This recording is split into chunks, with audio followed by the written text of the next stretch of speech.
Policy একটা division হবে, এটা অত্যন্ত ছোট একটা ডিভিশন। অতএব এনবিআরের এই আপনার করার চিন্তা করার দুশ্চিন্তা করার কোনো কারণ নেই। এনবিআরটা যেভাবে আছে, কত টার্মস অফ রেফারেন্স হিসেবে এটা ইন্টারন্যাশনাল প্র্যাকটিস, পলিসি ডিভিশন আর ইমপ্লিমেন্টেশন ডিভিশন এক থাকে না, সব দেশেই আলাদা থাকে। কারণ পলিসি ডিভিশনটা একটু প্রফেশনাল লোক দিয়ে কাজ করতে হয় এবং অর্থনীতি, পরিসংখ্যান, দেশের জিডিপি এইগুলোর সম্বন্ধে ধারণা থাকতে হয়। আর এনবিআর করবে এটা ইমপ্লিমেন্ট। এখন এনবিআর যদি পলিসিও করে, মানে যাদের খালি কাজ হলো কালেক্ট করা, তো এটা একটা কনফ্লিক্ট ইন্টারেস্টও থাকে। আমি পলিসি করলাম, আমি আবার লোকজনকে আদায় করলাম।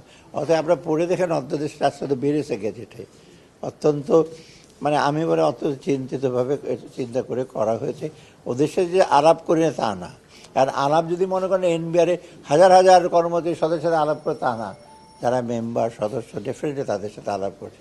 ওদিকে আবার প্রশাসনের লোকের কিছু মন্তব্য আছে, তাদের সাথে আলাপ করা হয়েছে। না, রাজস্ব আদায় কোনো প্রভাব না। রাজস্ব আমরা এই পর্যন্ত যেটা অলরেডি কিন্তু রাজস্ব আদায় গতবারের তুলনায় 2% কিন্তু বেশি হয়েছে, খুব হতাশাব্যঞ্জক না। আমি আরও এক্সপেক্ট করছি অ্যাটলিস্ট গতবারের চেয়ে কম তো হবে না, যে বলে 2% গ্রোথ।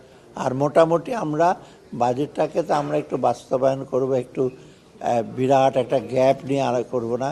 প্রকল্প এডিপিটা আমরা একটু বাস্তবায়ন করব। আমরা অত্যন্ত বাস্তব প্রজেক্টে বড় বড় মেগা প্রজেক্টে ধার করে ডেফিসিট দিয়ে এগুলি করব না, এবং ব্যাংক থেকে বড়োইংও করে বিরাট তারপর টাকা ছাপিয়ে আমরা এগুলো বাজেটটা বাস্তবায়ন করব।